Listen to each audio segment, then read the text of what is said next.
In this video, we're going to show you how to install the high pressure power steering line on your Toyota Tundra, located on the back of the power steering pump and attaches to the steering rack. Using our 16mm opening wrench, we're going to go ahead and loosen our lower line. We do have our catch can underneath.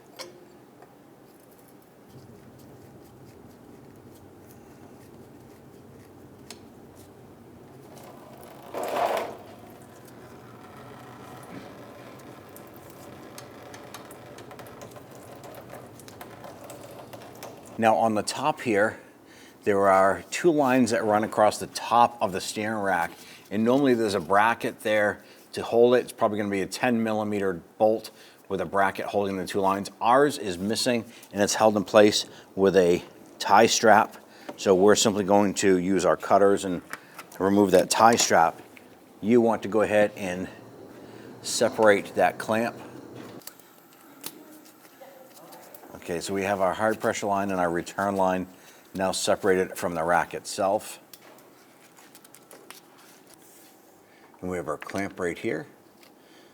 We have a 10mm bolt. We're gonna go ahead and use our ratchet to go ahead and loosen and remove this bolt. Now our bracket is rusty and flimsy. That's why we're holding it with the pliers on the base here. You need to remove this 10mm bolt.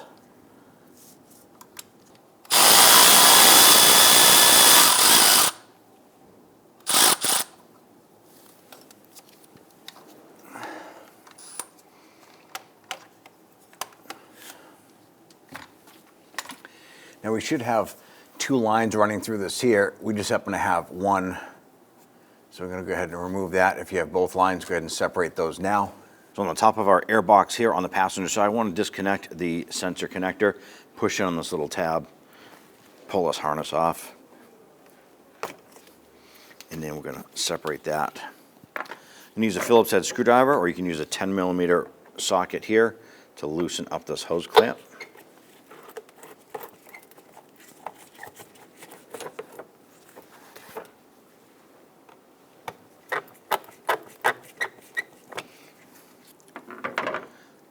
Now on the airbox itself, we want to go ahead and release the retaining clips and pull this cover off.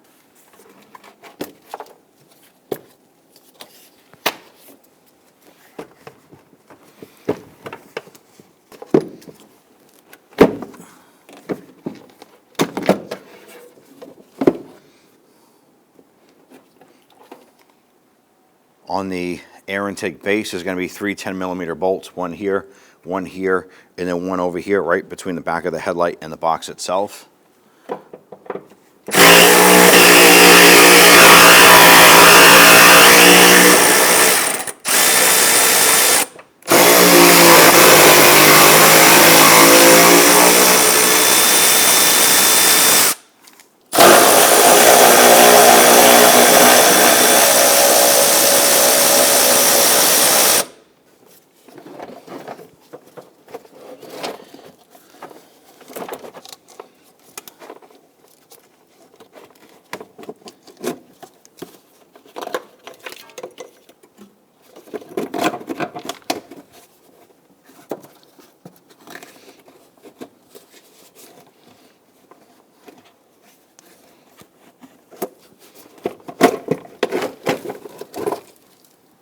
Now right here is the hose that we want to disconnect from our power steering pump. Now there is a sensor right here. We need to unthread that. Before we unthread that, we need to disconnect these hoses here. Now, I don't know if either one of these hoses, if it matters what side this goes to, but just to be safe, I'm going to go ahead and use my crayon, and I'm going to mark one of the hoses and a mark on that sensor, so that I know that that one is going to go back in that same spot.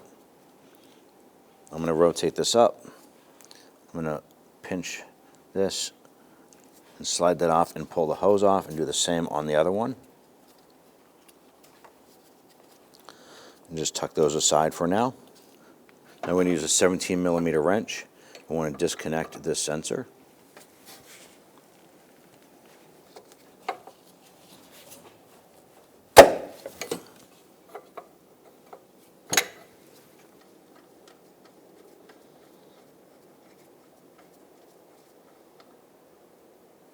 I'm going to use a 17mm socket on this bolt right here.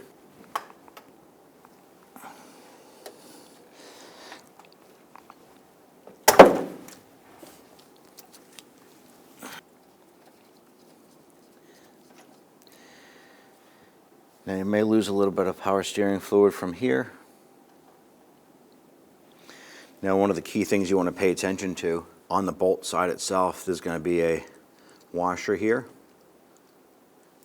You're going to take that off. We're going to be replacing the copper washer on our bolt side. There's going to be a second one underneath our hose here. So take that off, pull it aside.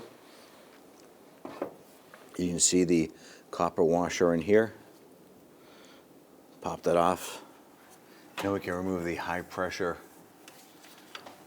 power steering line here.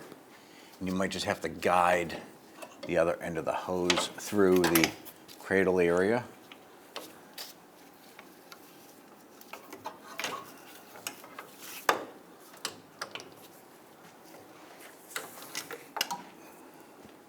Install the new O-ring on the nut side here. Slide that over the collar.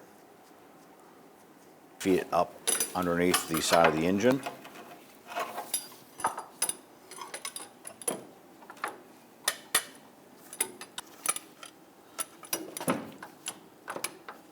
Now what we're going to do is install our bolt. We have a new washer on one side. Put on a new washer on the bottom side of that bolt. Now there's a tab right here. That is going to go to the left of the bolt tab on the left-hand side. So what we're going to have to do is take this hose and rotate it.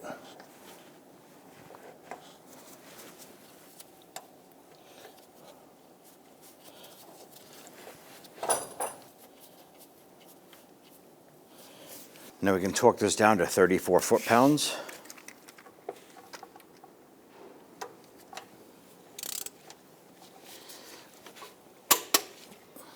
And take the pressure sensor, thread that in.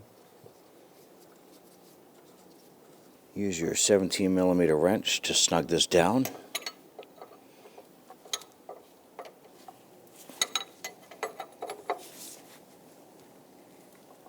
You want to make sure that's good and snug.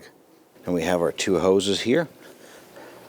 We had marked one of the hoses with yellow on it to go to the yellow side that we marked on there. I'm going to pop the other one on first.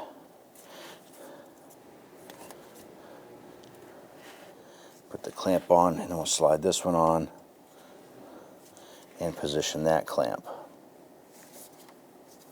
Go ahead and install the lower portion of your airbox.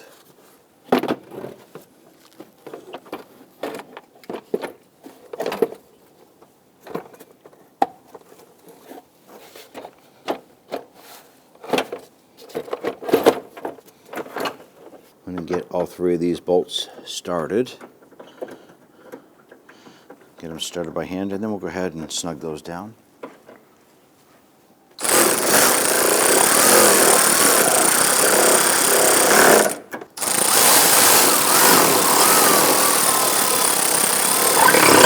Now we're just going to snug those down. Once they bottom out, they're good.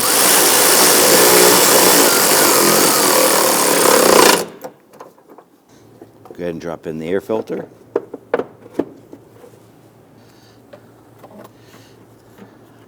Go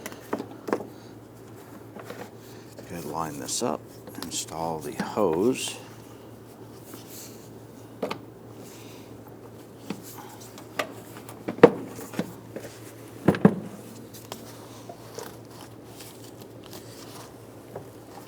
Line up that lid with the clamps and the bottom, and go ahead and snap your clips over.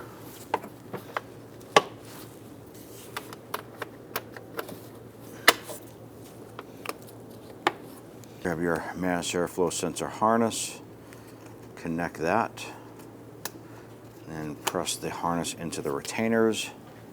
Then we can use our Phillips head screwdriver. Go ahead and tighten down our hose clamp.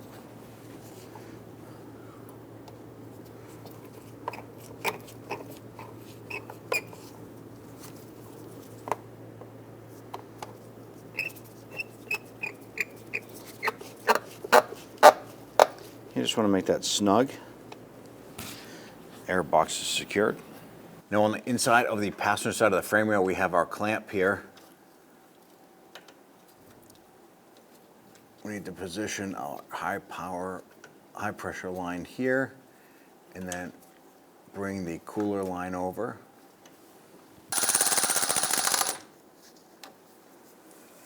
Line up the hose.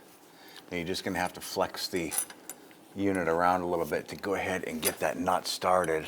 We did go ahead and put some power steering fluid on that O-ring. You just need to work this around gently to go ahead and get that nut started. You want to make sure you get it in several threads and make sure that this is not cross-threading.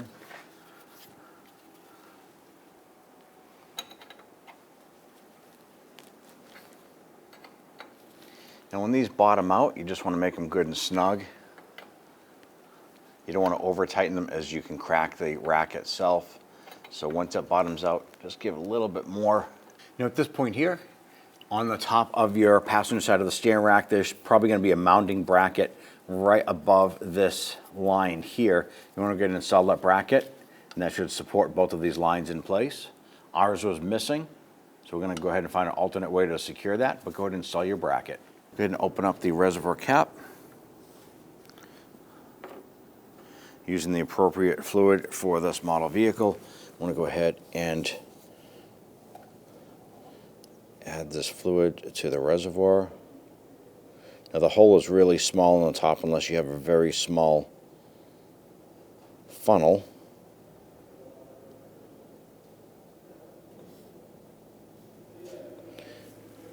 And our setup is cold, so what we're going to do is on the side of the reservoir here, there is a cold mark, high and low, and then just to the left of it, that's a hot, high and low. So after you've driven the vehicle, you want to check that fluid level at that point. It should be in the hot area.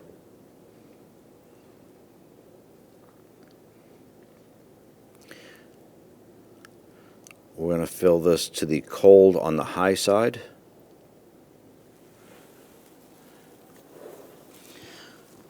What we're going to do is we're going to go in and cycle the steering wheel left and right, and that will start to purge out any of the air bubbles in the system if we have any in there. And then we're just going to come back and check this here and fill it up accordingly. Once you're all set with this, you want to go ahead and take the vehicle for road test, come back and recheck it, and top off as needed. When only the best will do, demand TRQ. The only company that lets you view before you do. TRQ is committed to offering the highest quality aftermarket auto parts that are engineered for peace of mind. Thanks for using and viewing with TRQ.